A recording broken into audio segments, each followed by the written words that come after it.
Right, there we go, everyone. We're live. So, Right. hello, Semrush fams and family, and other online search marketers.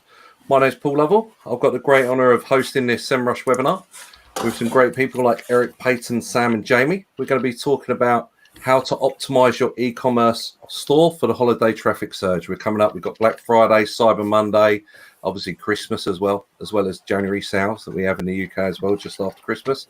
So it's going to be really important for you to understand these little tips and tricks that the guys are going to be sharing, and we're going to be talking about it a little bit more in depth afterwards. So if you have any questions, please feel free to pop them in the chat, and we'll make sure they get through to everyone. So if you guys would like to start introducing yourself, Eric, take the stage. Certainly, Eric Christensen with Just Uno.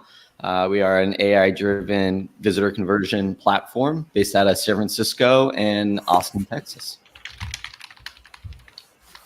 Peyton.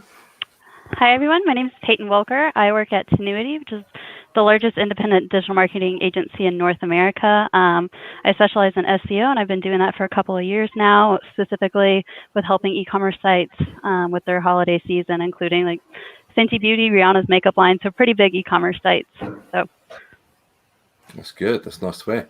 And Sam, I'll let you introduce yourself.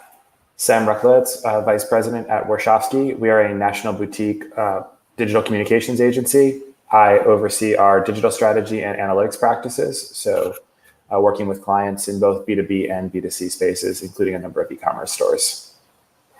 Yeah, and last but not least, Jamie. Thank you. Hi, everyone. My name is Jamie Dorshuk. I'm the owner of the boutique marketing firm, The Doer Co.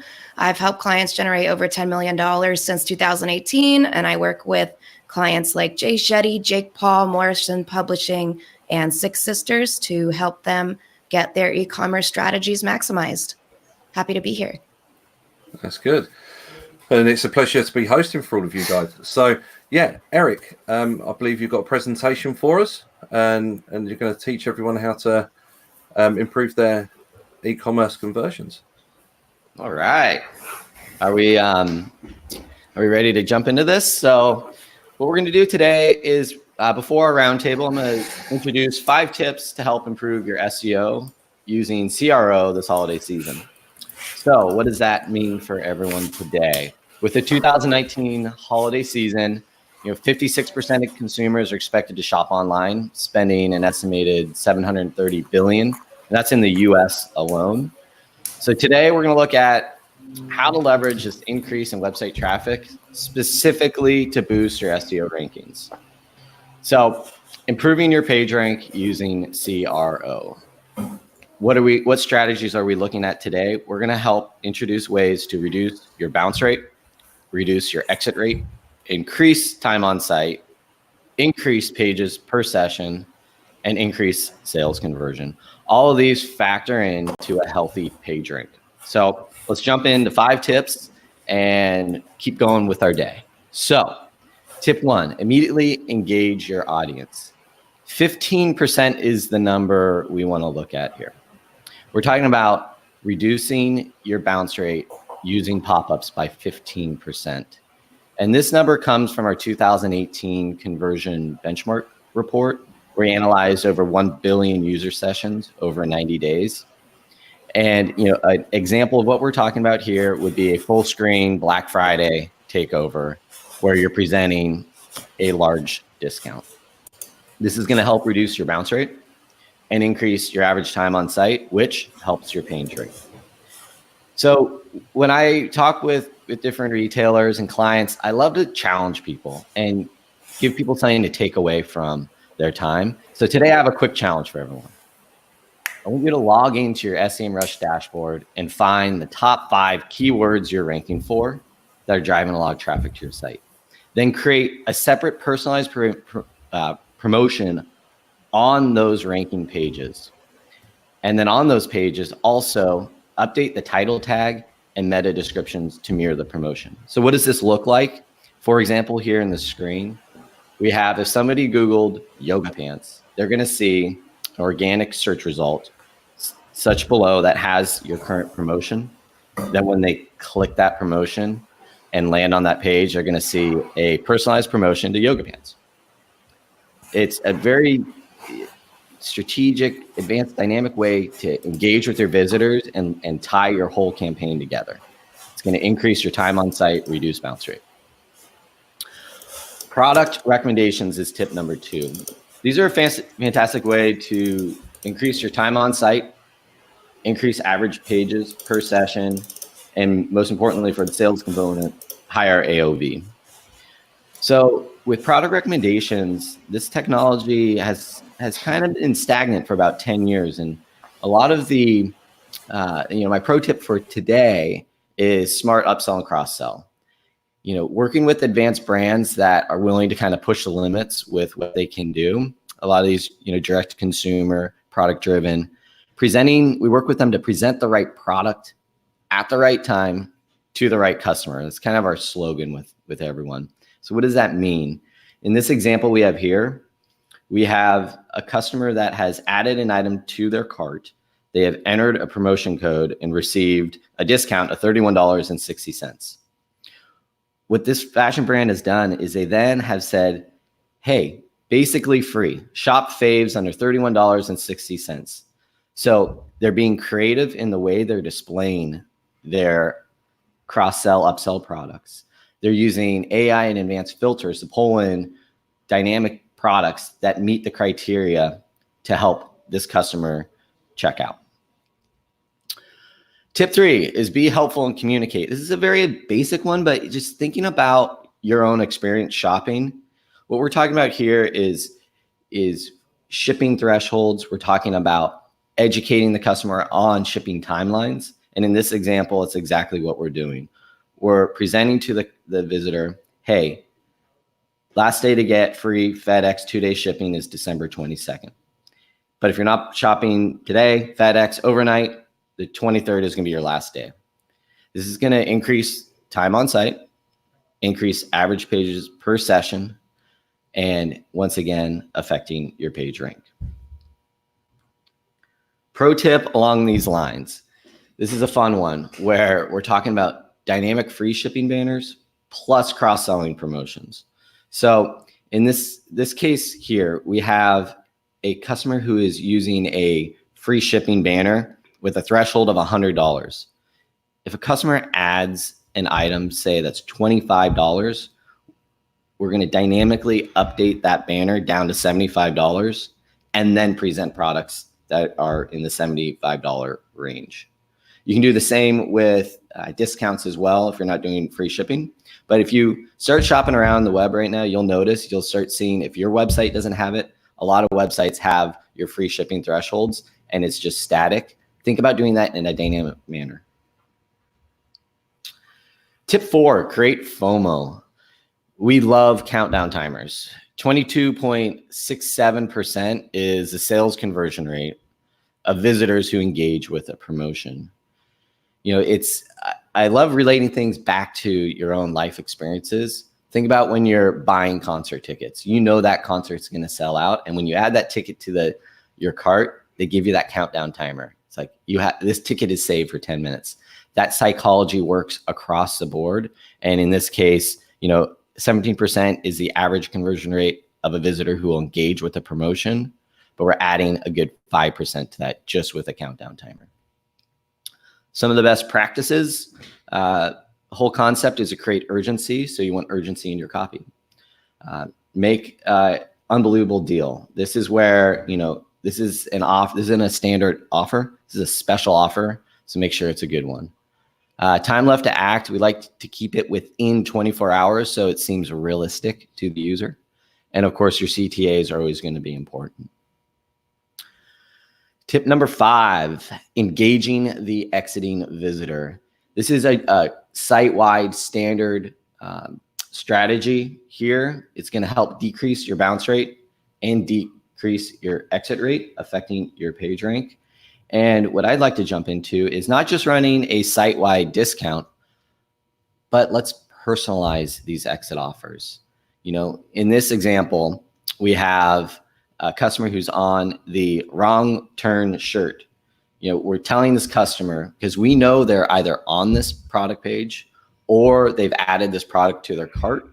And we're telling them, this is one of our top selling items. It's going to sell out in 24 hours. And we're not trying to capture a lead. We're just trying to capture a sale and engage with the visitor. And we're allowing them to auto apply the coupon in one click, helping with the conversion rate. Bonus tip for everyone, best practices for mobile. We're seeing unbelievable mobile numbers, upwards of 70% for online shopping. And this is where we want to make the UX the highest priority. We want to think about these customers in a different way than your desktop customers. We're using more tabs and banners, copy such as tap here versus click here, simple things like that. We like to use time delays or scroll percentage triggers to show whatever promotion we have. Triggering on the second page view is actually, we found, one of the most strategic ways to go about it. And a reminder with GDPR, opt-in should cover less than 20% of the screen when factoring in GDPR. So those are our quick 5 tips, hopefully with some advanced use cases you may or may not have thought of.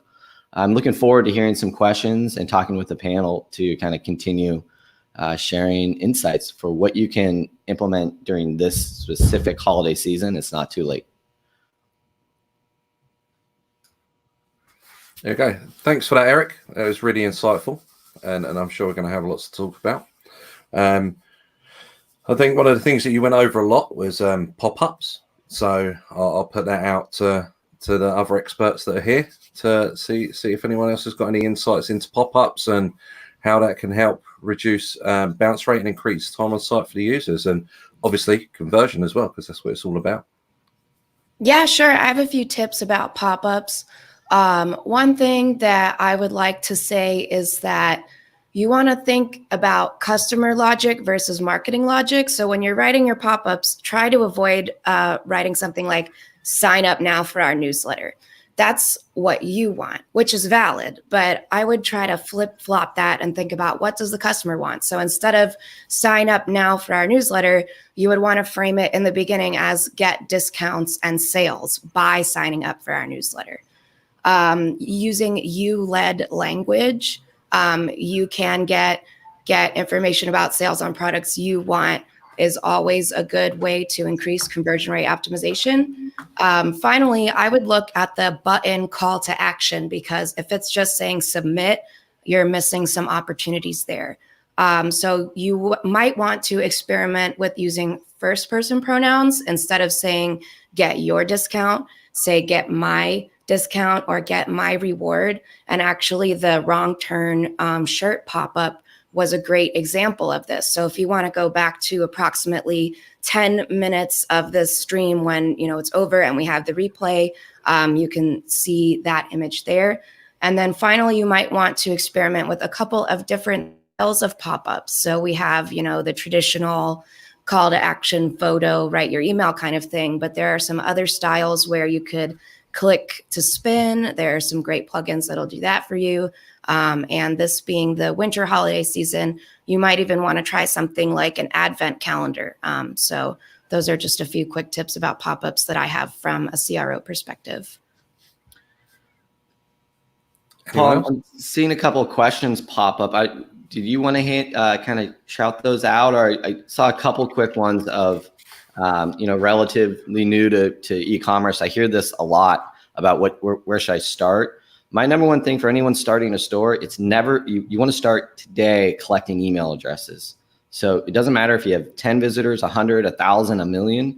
The number one strategy you want to implement today is capturing email addresses, because it starts compounding and you can retarget those customers for free. So that's for Ken Tippins. That's my insight for you on that one.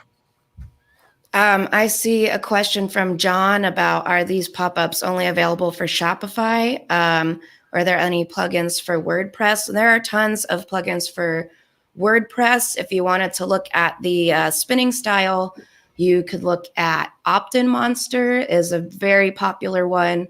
Wheelio, Spin a Sale, WP Opt-in Wheel. That's one that's specifically for WordPress opt-in spin. So those are a few that I hope will get you started, of different email plugins that you could use to experiment with a different style. And there are plenty more other great ones out there as well. Well, I think there's an obvious easy plug on this one where what's nice with Justuno being just one, you're able to roll all your different campaigns into one platform, which we're happy to offer with Justuno. That's great. Pay and Sam, you got anything on those questions either? These questions. Yeah, one thing for me, I think it's just speaking more to the pop-ups from an SEO perspective. So there's definitely some CRO great opportunities there. And one thing that I noticed that Justuno really keeps in mind is making sure that these comply with like SEO best practices. So not making sure that pop-ups open up in a new page, or making sure that users can easily close out of the pop-ups and it doesn't disrupt user experience. So we definitely want to make sure that, we're improving CRO while also not penalizing ourselves in Google's eyes. What do you think, Peyton, about like exit intent pop-ups versus on landing pop-ups? Is one better than the other, or what are your thoughts on that? From an SEO perspective, really, we just got to make sure that it doesn't disrupt user experience and that they can easily get out of it. I don't know if Eric, you want to jump in and take that question? Well, what you're talking about is different user flows for essentially a conversion flow, and where we're working with retailers is really segmenting your traffic and mapping that journey through their experiences with different promotions throughout the whole process, whether it's a new visitor, paid traffic, organic, and really building that workflow and most likely they'll be hit by multiple promotions throughout their user experience, whether it's their first visits, same visit, second visit, item in cart. The journey of that visitor has become quite complex these days, where we don't just have simple pop-ups anymore. So 2020 is going to be a fun year of mapping that visitor journey. And then would you guys say that, like, from an SEO perspective, you want to avoid things like having 5 different pop-ups come up at once? Well, that's a UI. That's a UX. Yeah, absolutely. So. I think they slap you for that now, though, don't they? They do, yeah. Yeah. So Penalized there is for such that. a thing as too many pop-ups. Yeah. Absolutely. Too many pop-ups. And then all of this to say it definitely applies to mobile, especially now that Google's got mobile first indexing rolled out. We want to make sure that pop-ups aren't disrupting user experience from a mobile perspective, and that they can easily click out of it as needed. And I think part of, for today's conversation being SEO focused, I'm curious, the panel's thoughts on some of the subjects we introduced, such as, taking the effort and time to focus on your top 5 keywords, leveraging your Semrush dashboard to look at your traffic, study your traffic, and figure out where can you pick up 1% here, 2% there, 3% there, to increase, most importantly, increase sales from your organic traffic. Yeah, definitely. I can speak to that a little bit. In Semrush Trends, you can get an overview.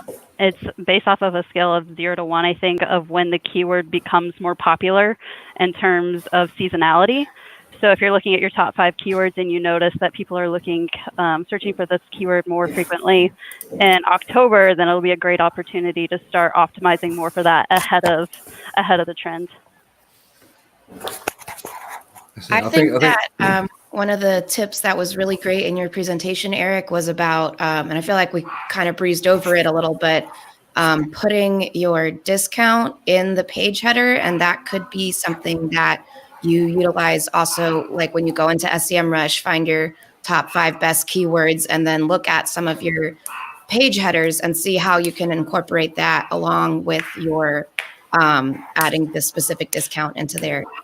Something interesting that I saw the other day actually was that a e-commerce brand had created specifically for their website a coupons page. So you might want to, if you think people are searching like your brand discount, your brand online coupons, your brand free shipping, you might want to make your own page on your website. And I will say that their page ranked first, actually, like above some of the honey.com and other popular coupon things. So that might be something to look into as well. So 2 comments on that. One, I first have to give Peyton credit over here for the page titles. Justuno has been a phenomenal partner of Justino. We do a lot of work with them. And that was a tip that I love that Peyton provided earlier. And oh my God, I'm so glad you said, you commented on Googling coupon, because that's how Justino started. Travis and I were running an online snowboard company, and we recognized people were Googling Sierra Snowboard coupon code. And those visitors had between an 8 and 11% sales conversion rate. And this is back when Google would tell you what words people are actually searching. This is like 2006, 7. And that, I encourage every single digital marketer to Google your domain name. And I guarantee you, well, immediately the SERPs auto results are going to be coupon code or coupon, a variation. Mm-hmm. Understand what is ranking on for those pages, and do whatever you can to rank your website up to beat out all the affiliate driven sites.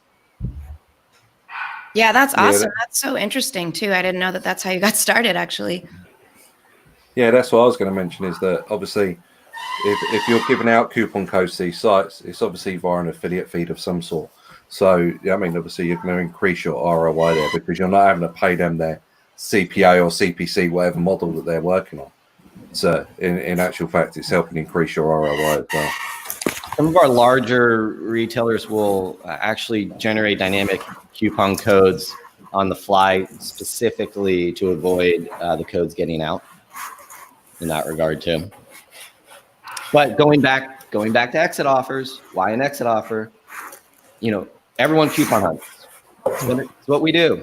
That's why Honey is the top 3 app in the extension in the Google Chrome store. Yeah, marketers need to accept that. People coupon hunt, and that's where an exit offer comes in. If someone's exiting, hit them with an offer, throw them a bone, so they don't have to go coupon hunt. It's the worst experience ever. I see a question here about chatbots. Do we have any feedback on that? I have some thoughts, but I didn't know if anyone else wanted to jump in first. I mean, I think chatbots are interesting, depending on how well yours works, right? If you have a good chatbot and you can use it kind of as a re-engagement tool, or with exit intent, or answering questions, if somebody's going through reviews, there are certain behaviors.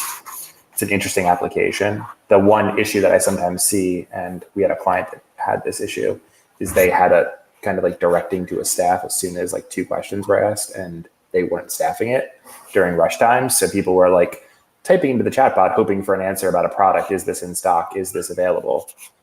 Nothing. And that kind of backfired. So don't do that. What I love about chat and chatbots, and my entire company hears this from me as well, is that if someone's on your website and you have an opportunity to engage them, do it. Put a sales rep on that chat. Think about if you had a brick and mortar store. How many people do you need working the floor? Well, back in the day, people used to approach you and provide customer service. But think of your online store no different than when you used to walk into Nordstrom's and a sales clerk would come up and ask if you need anything. Mm-hmm. So highly recommend engaging with customers. And as we get into marketing automation, chat can get tricky and you have to be careful. But, automation in marketing automation, conversion marketing automation, we're still in the infancy of what we're building. Online retail is still 8-9% of global retail, growing at 20-22% a year. We still are building all the tools that our kids are going to be using. And, we live in this bubble, but the reality is chat bots and chat tools are going to be a phenomenal thing in the future. Yeah, the one thing I do think is interesting about chats is a lot of times people ask you the questions they don't find on the website. So if something isn't, if you see a consistent pattern in terms of questions on chat, that's usually an indication that people aren't getting those answers, which is an indication that you're failing somewhere else, or there's an opportunity for you to improve. That's both a holiday opportunity, but afterwards as well. So you can often get a lot of insight there. Definitely. I would say, as far as chat is concerned, I don't know about you guys, but I'm usually a fan of having my clients utilize the Facebook Messenger platform rather than some other, like Talk To and Intercom kind of stuff, Drip. The reason being is that you're able to capitalize on people who have asked you a question by not necessarily remarketing to them, but you at least have access to them later to do broadcast messages which I would say may or may not be available depending on what other type of chat platform you wanted to compare it to. But as far as maximizing utilizing questions that people ask you at one time for a reason to reach out to them again, I usually have a lot of people use Facebook Messenger rather than some of their other the other competitive chat platforms.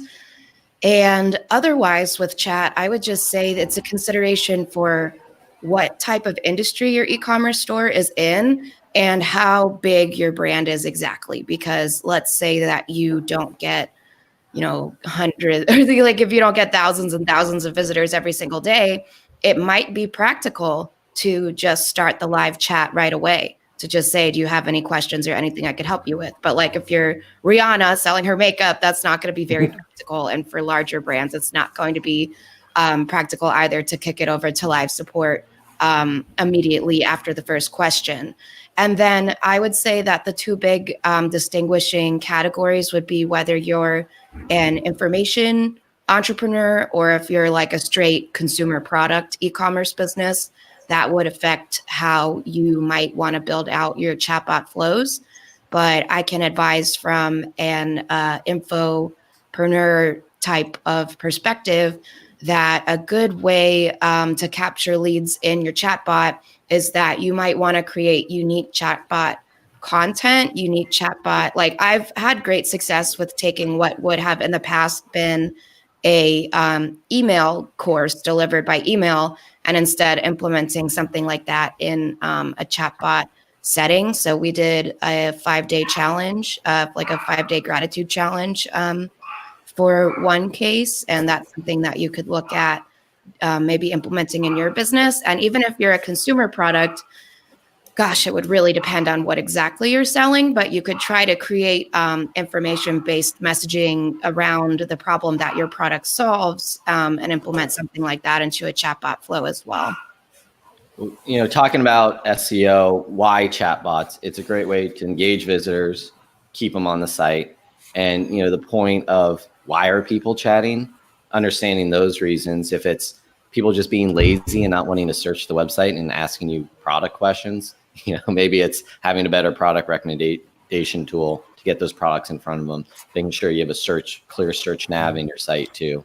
But in regards to back to SEO, yes, use whatever tools you can to engage your visitors, keep them on the site. So we have got another question coming. I don't know if anyone wants to address this one. It's quite a broad question. It's pretty much a general SEO one, how to improve your domain authority or page authority, whatever metric is your preferred version, as that's just a metric from one of the SEO tools for your e-commerce website. So I don't know if anyone wants to pick up on that. It's a very broad subject. We could talk about it for hours. So I don't know if anyone just wants to just lightly touch on it at all. And then we can move on.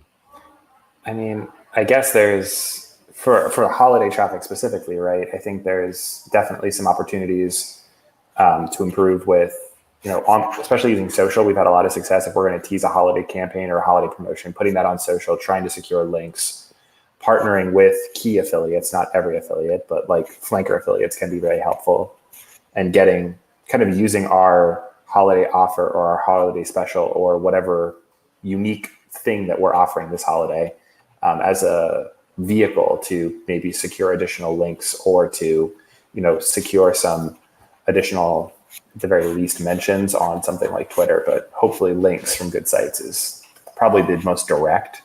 But then there's also all of these on-site optimizations we've been talking about, which will, hopefully in the long term, improve some of those SEO recommendations.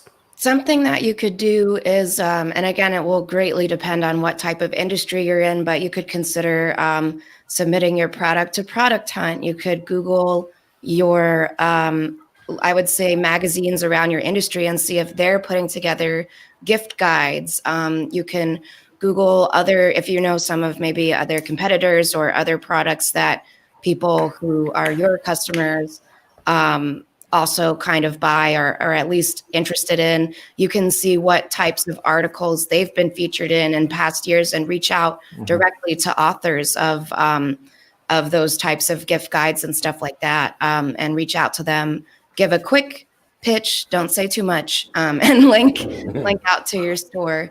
But those would be some great ways to get backlinks. Oops, sorry. Google's trying to chime in there.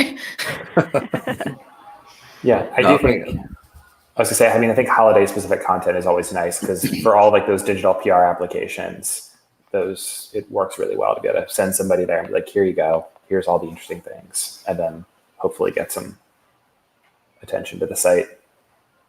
Yeah, and then otherwise, I would say probably going back to what we discussed before for improving DA and PA is just like looking at your top ranking words, trying to incorporate that better into your page headers and your descriptions and stuff like that. What do you guys think? I think that's, go for it, Eric. Oh, it's, covering the basics of your SEO strategy, right? Links coming back. In e-commerce, specifically with the question, your checkout is HTTPS. Carry that HTTPS all the way through your entire domain. That will help as well, I believe. Yeah, for sure. Yeah, no mixed content. Avoid that. But I think the other interesting thing is always, it's a slight detour, but I think it could help us, is there's a lot of, I think, for some of our smaller clients, like the Google business page is a great opportunity to revisit that, to make sure your hours are updated, to make sure that all of your business images, videos, holiday product feed, if you have it, all of those things are updated as well. It's a local SEO tactic, but the holiday is a great time to revise it and to go back and to make sure that what you've told search engines is accurate. Yeah, and jumping off of that, this is a good time to send out some quick email campaigns to if you're a local business where local SEO would be a consideration of yours, shoot out some email campaigns asking for reviews, because when you can get your Google business is a good one. Facebook reviews also rank really high. And in the case of Facebook, it's actually an opportunity that online businesses and local businesses could capitalize on.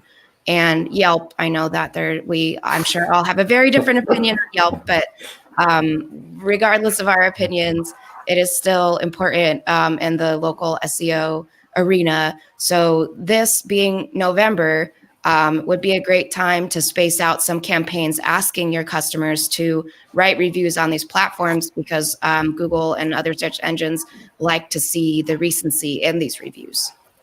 100%. I think that's a great point. Yeah, and additionally, just to add to it, I think if it was 10 years ago, there'd be a clear-cut way to improve your domain authority and all that kind of stuff.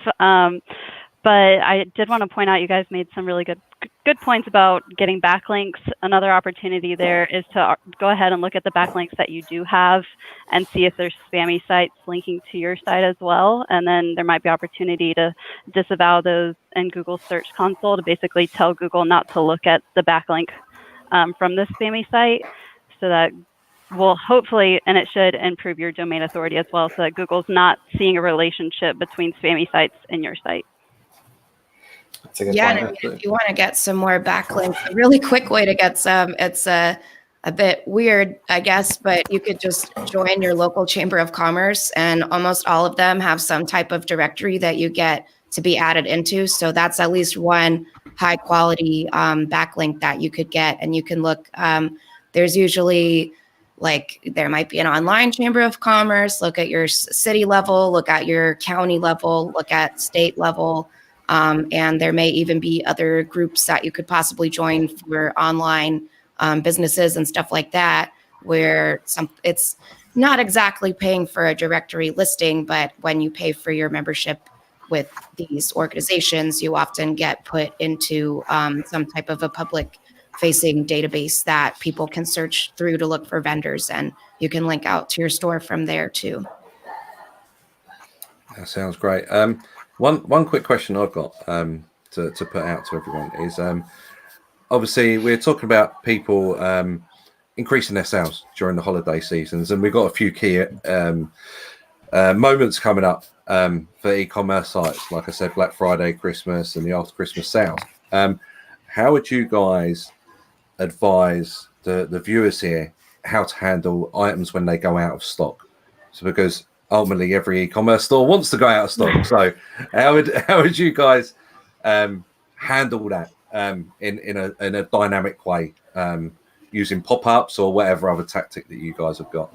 I would say that this is definitely an opportunity to, if you expect to go out of stock in any items, to be sure that you have it set up on your back end that when a product goes out of stock, you add a, would you like to get notifications when this is back in stock, and a small email capture form. And it's definitely, if you don't have that set up yet, this would be a great time to get ahead of the surge in holiday traffic and get that set up. Yeah, I would agree. And I think there's a couple of retailers that we've partnered with have used that very tactic, but then added on an offer. Like, we're so sorry it's out of stock. We're going to make it right. We'll email you as soon as it's in, and we'll give you 10% off, or something that's like apologizes for the inconvenience. And then immediately is like, people that like this also liked. You know what I mean? Just like, we're sorry we can't get you this, but we know you have holiday shopping to do, and Christmas isn't going to move because our warehouse is out. So here. We're talking, this is retailing. This is what's so fun about it. Yeah, it's like, I mean, do what a normal salesperson would do that's not weird or skeezy. Just like, hi, I don't have this, but I have this. So please buy something. Or instead of email, you could also utilize a chatbot, depending on how involved with the setup of that kind of a flow you want to get. But yeah, I mean, great opportunity for a chatbot or email lead capture with an alert when it's back in stock, and opportunity to recommend similar products that you have. Yeah, I think that's definitely great. I mean, text messages, there's, I forget who it was. I was actually doing some holiday shopping and they were out, and I got a text notification that was back in, which was kind of a cool. I actually bought it, so that was good. That's awesome, right? So SMS is hugely popular right now. And this just gets back into thinking about how you're engaging with your visitors, and through whatever scenario, and having the right tools in place to capture whatever it is you need. Yeah, I think the other interesting thing for e-com, especially for holidays, is a lot of these tend to be, I would say maybe a higher order value, but sometimes a lower margin once you take off the cost of sales. So finding ways to re-engage them after the holiday season's over, and thinking about that now, so that, you know, once we're done, we take these one-time or new customers and start to bring them back into the fold. And one thing you have to be careful of, not careful, but as we dig deeper into retail, is SKUs. Because if someone's looking for a size 7.5 shoe, but 7.5 is out, but all the others are, you have to have very smart, dynamic rule sets to present that out of stock promotion, pop-up, embedded form, whatever it is. And that's where you kind of start digging into more of the technical side of things. That's great. And we've had another message come through now, another question from JMB Marketing Solutions. What about landing pages and using like Unbound and Instapage? Would you guys recommend that or not? It kind of depends what your goal and strategy is. If it's, you know, product specific, or if you're in publishing. But, you know, e-commerce wise, I think about resources required. You know, people talk about A/B testing, people talk about building landing pages, and the truth is, none of us have the resources available that we need to get things done. And so building a lot of pages can get tiresome. For SEO, it's great for long term. For short term, there's no reason you can't just run a full screen takeover promotion and engage with the visitor that way. That way you can run it on multiple pages, and it's the same as a full landing page. And it's a great way to engage a visitor. So could you speak more on, I was interested that you said from an SEO perspective, it's great. What are your thoughts on an SEO perspective from using something like Unbounce or Instapage? This is something I want to know too. Oh, well, landing pages in specifically. Oh, okay. So what do you guys think about like these types of builder services then from an SEO yeah, perspective? I guess we love to tack all of our landing pages just onto our own code on base. the own domain. Yeah. So for SEO purposes, I'll let you speak on your thoughts on that. Yeah, I mean, I would agree with you guys. I usually try to keep all the user on the domain itself to just increase the overall time that they're interacting with the site, the page views and stuff like that. But I I work with clients who do utilize these types of page builders. And I would also say, again, this is another area where the consideration is very different depending on what exactly you're selling. If you're just a consumer product, like for example, you're selling pop sockets, well, you don't need to build out like a full landing page to sell a pop socket. But if you're selling an online course or something like that, then yeah, it can be really beneficial to build out the full landing page. And then I would just say, like, if you have a WordPress site, do I recommend using a Unbounce or Instapage? Not necessarily for the SEO reasons that I've already covered. I just think it's better to keep everyone on the site for as long as possible. But then you get to something like ClickFunnels, where it's possible that your entire domain might be in that wrapper. Then in that case, I don't know what you guys would say about it, but I would think that in that case, it's a little bit different, because like people are still staying on your site since it's all in that wrapper of the builder. Like your entire domain is probably there. But if you're splitting either a Shopify or a WordPress with an Unbounce or an Instapage, I don't know that I would recommend that. I think I agree with that. My preference is, like, if we have a holiday page, I like to create like one like holiday hub page, and I can always hide it during the rest of the year, but I can keep it kind of on the domain and update it, and maybe link off to a few relevant articles or something else that we create, any other relevant content to help with SEO. That way I'm not trying to like start from square one every year, but I have kind of the best of both worlds. I don't have to rush, don't have to scramble. I don't have to build a landing page every year. I can reuse most of what I had from last year, just open up our holiday center every year, update the content, and move on. That's a really interesting idea. And I would just say the other thing is that, like, again, you got to think about what type of product you're selling and what makes sense, because like, if you're selling makeup or clothes, it probably doesn't make sense to build out like a long form direct response landing page. But if you're selling an online course, or if you're selling even, think about like as seen on TV style products, where even though it might be something so simple as a car wax thing, if there's some type of extremely interesting technology and you really think that you can build out like a whole thing about it, then go for it. But like, if you're selling pop sockets, makeup, or clothes, I don't really know that it would make sense to even build out a long form sales page. And in that case, I would use just a standard product page. So just think about what you're selling and what makes sense for that category.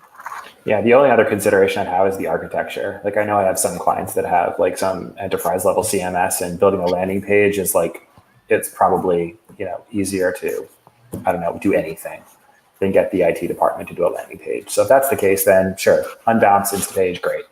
Don't have to deal with IT. And all the IT people in the room hate me now. So that's fine. That's what the new age digital marketer, with all the new SaaS tools, you don't need an IT department anymore. You have control. It's true. I mean, although you wish, but I still have some clients that are on enterprise platforms. There was one where it was a 6-month lead time to get a landing page up because they had a proprietary CMS and it was locked down. So it was, we'll code it, but we're not around for 6 months, so deal. And I was like, well, friends, I'm not sure you know how calendars work, but full screen takeover. Yeah, exactly. Let's change the subject here a little bit. So obviously we're talking about pop-ups, we're talking about bounce rate, we're talking about time on site. Now, all of those metrics all start before the user even lands on your page. So what's your insights on like slow loading pages? And then obviously you've then got to take into account of how long the pop-up or your page takeover takes to load as well to engage that user. Have you guys had to deal with anything like that? Have you got anything that you can share with the audience to do with any ways of helping sort of like speed up that product page or category page before the pop-up even loads? And then how do we get the pop-up to load quickly as well? Because we want to keep those users engaged, because if there's a slow page, they're going to bounce. Page speed is critical to SEO. It's crazy. Have you noticed? we look at SEO too with our own company, and even they're separating out mobile and desktop page speeds. And I'm curious if anyone's seen with their clients where mobile scores are so low for across the board with everyone. Have you noticed this? Yeah, it's been something I've been dealing with like the last 2 weeks of my life have been consumed by clients as we're just going through this. I think the shameless plug for Semrush is that their page speed tools and their site kind of crawler, wherever it is in Semrush. I know what the button is. I don't know what it's called, but that's been a really fantastic help in terms of giving us some actionable recommendations along with Google's list of things to do in terms of just testing page speeds, making sure that you go over it now, resizing images, getting rid of excess code, making the site as mobile friendly as you can. And then sometimes also I like the new page speed insights tool from Google just to go through and see how are search engines seeing my mobile experience? What's that looking like? Are there issues that I don't know about? There's two things, I can share is one, choosing the right partner. And that goes two ways. One, for our own company, we just did a major shift over to Pantheon.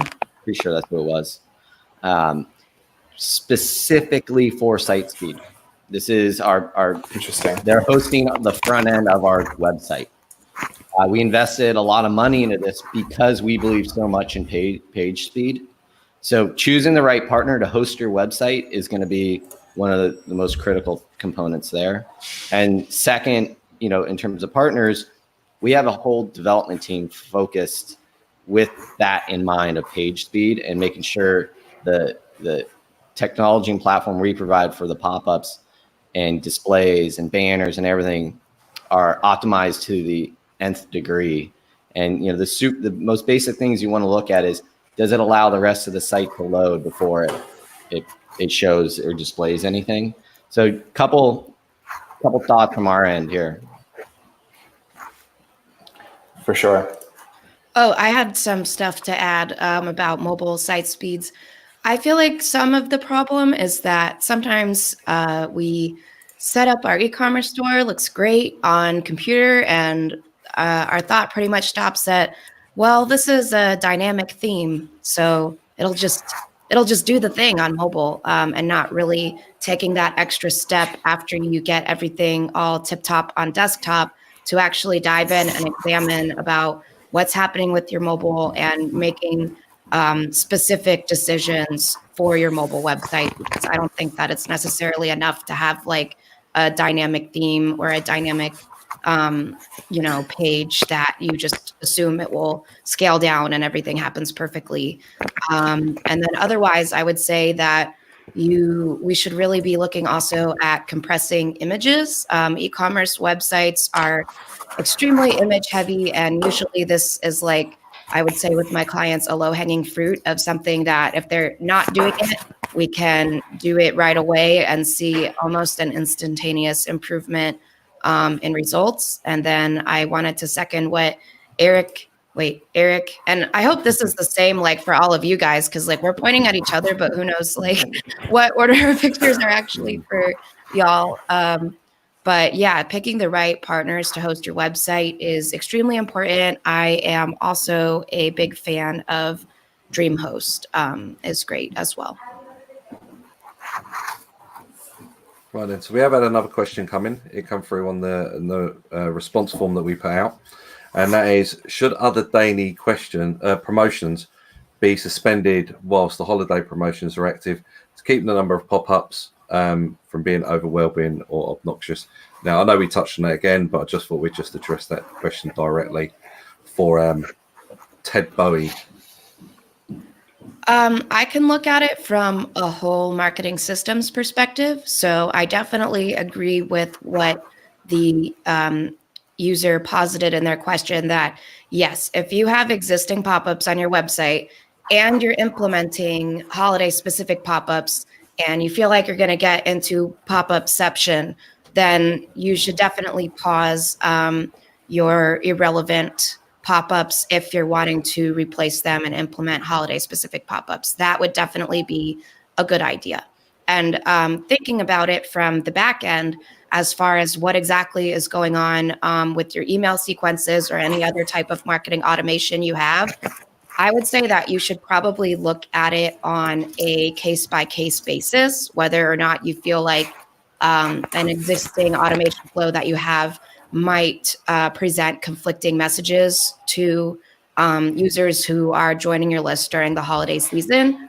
But this would be a great opportunity for Eric showed a lot of pop-up examples in his presentation where you're offering holiday specific offers and discounts and stuff like that.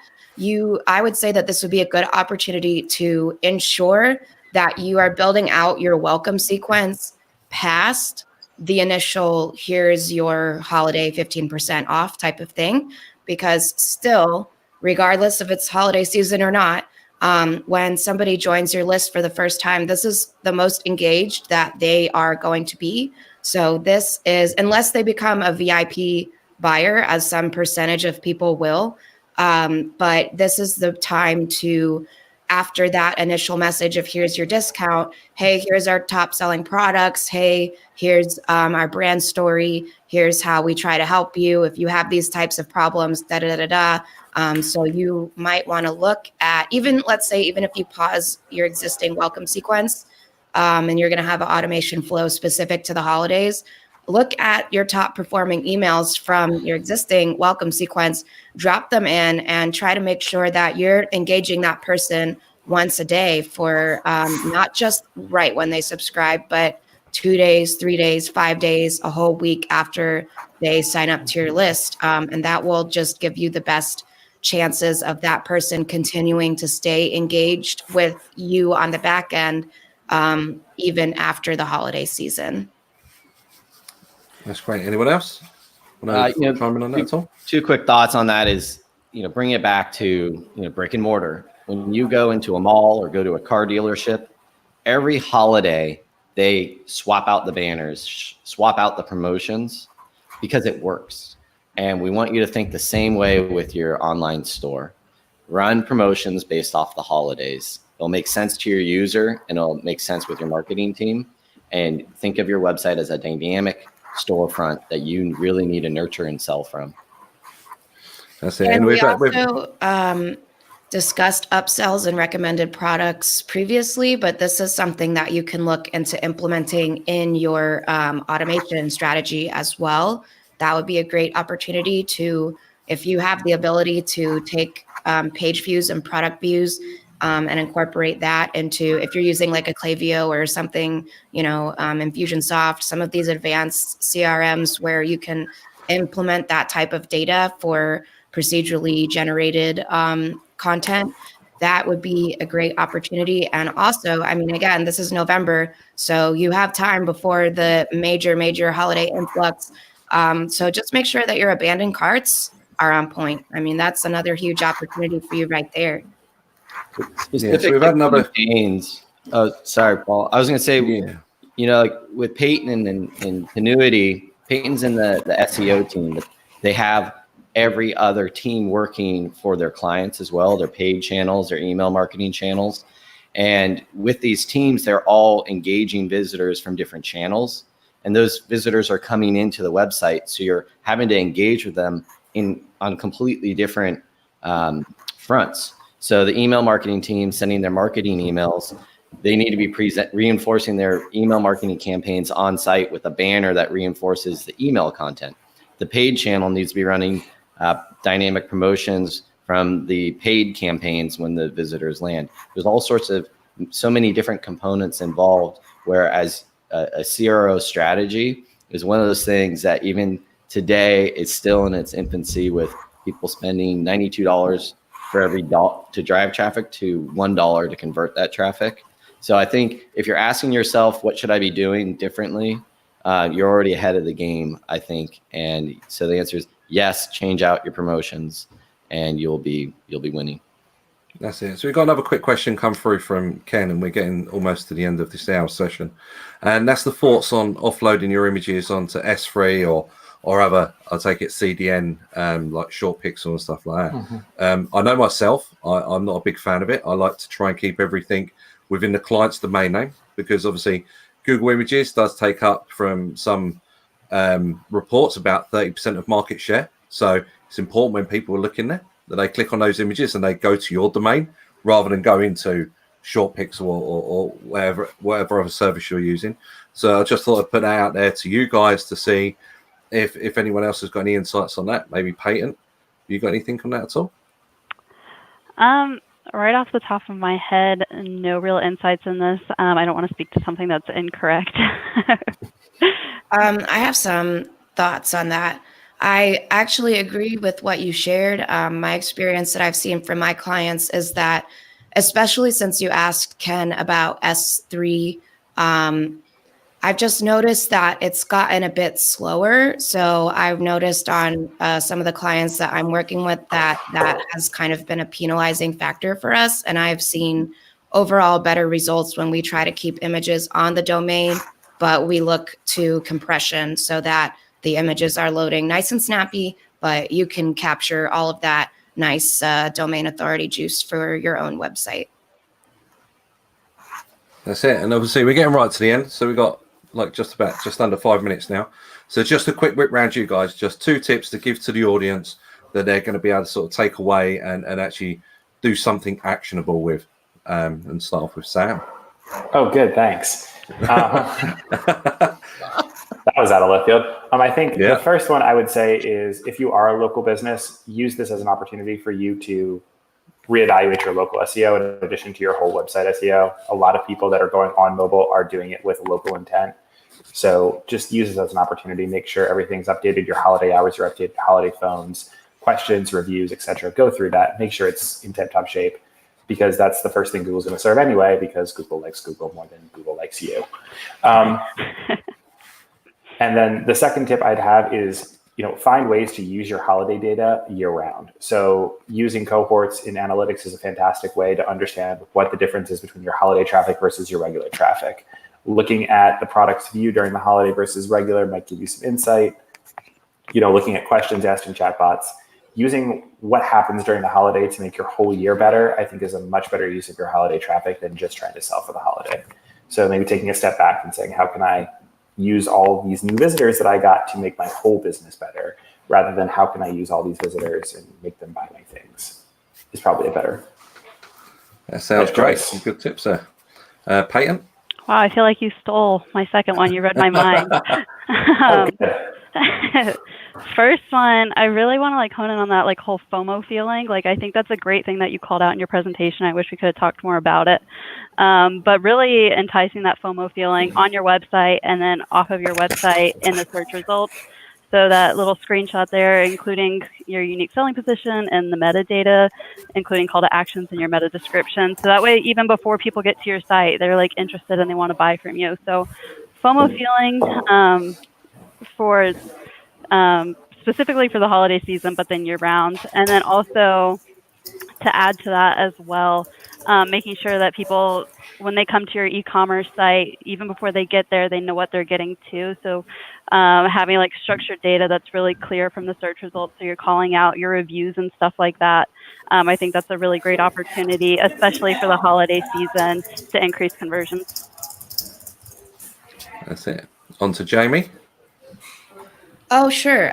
2 final tips. So my first tip involving the holiday season would be to plan for success. So Black Friday and Cyber Monday are coming up. That means plan your sales now. Decide what type of discount you're going to give. Decide, is it going to be across your entire store or only on specific products? Decide, are you going to create any type of bundles or anything like that? And this extends past Black Friday and Cyber Monday as well. If you're going to be using the holiday season as an excuse to launch a new product, start planning for that in advance. If you're going to create any unique bundles of products, plan for that in advance. And then this is still with planning for success, create your retail calendar. So that means have the exact dates that you're going to be running your promotions. And then I would also think about additional opportunities because there's other winter holidays besides Christmas. So depending on what your industry is, you might want to introduce Hanukkah sales. You might want to do something with Kwanzaa and New Year's Eve, especially if you're someone with like a fitness niche or, language learning, whatever. Like, think about popular New Year's resolutions. This can be a great opportunity for you to kind of jump in on people who are looking to make a change going into the new year. So that's my first tip about planning for success. And then my second tip is about maximizing your full sales funnel conversion. So Eric touched a little bit on this before, but something really important in your conversion rate optimization considerations is something I like to call messaging congruency. So that means that when people see your ad and click through it to your website, they should not be confused. You want to use similar brand colors. You want to make sure that this is what I'm expecting to see. You don't have to use the exact same headline, but you might want to do kind of a reprise or a callback to your headline so that they are at least similar thought processes and fit together. The biggest disservice that you could do to yourself as an e-commerce business is to just have like totally disjointed messaging where, like, if your Facebook ad or whatever says, hey, holiday stuff, and then they just click only onto your website and there's nothing Christmassy, they're not dropping them into your holiday hub, stuff like that. You don't want people to say, oh my gosh, am I in the right place? And you want to look at the types of even coloration that you're using on your ads to be sure that nobody is going to wonder if they wound up in the right place after they click through your ad. And then when it comes to PPC strategy, I would say that overall, the worst thing that you can do with ads is drop people directly onto your homepage. You'll get a much better sales conversion if you make product specific ads. You might want to look into carousel too, explore the different options that you have for Facebook ads. But yeah, the worst thing that you can do is drop people right onto your homepage, and you would probably want to look at creating ads that are product specific or even category specific. So at least you drop them onto your category page and get them as close to what they're looking for as you possibly can. So yeah, and last but not least, Eric. Well, I already did my 5. Oh, sorry. No, sorry. Okay, so last 2 for the users. What can I finish with? One, I would say, be bold during these holidays. It's scary running when you're dealing with the actual live website. It can be really scary, and your what you do will affect your website, and it can affect it positively or negatively. But unless you take that risk, nothing's going to change. So just talk to, whether you're the decision maker, talk to your decision maker. Let them know, like, look, this is what I want to do. It could be good or bad, but if we want to increase sales and take some risks, this is what we need to do. Second would be visit Justuno. We have a holiday strategy ebook that is phenomenal. It covers a lot of the stuff we talked about today, and even into January when you have excess inventory, ways to flush all that inventory that didn't sell. Because guess what? We don't sell everything. So you can still have great sales in January, which is traditionally a quiet month. And also, while you're there, if you're in Austin, we're doing a lot of hiring out of our location there. So please check out our career page. All right. That's super. And I have to say, everyone, it's been a great pleasure hosting this for you guys. You've all shared some really great tips and some great insights that I'm sure a lot of people are going to be able to take advantage of. And yeah, that's it. Thank you. And if anyone else has got any questions, if you're watching, you can reach out to myself or any of the other participants on social media. Perfect. All right. Well, good luck, everyone. Thank you. Thank you. Thank you for watching. Thanks.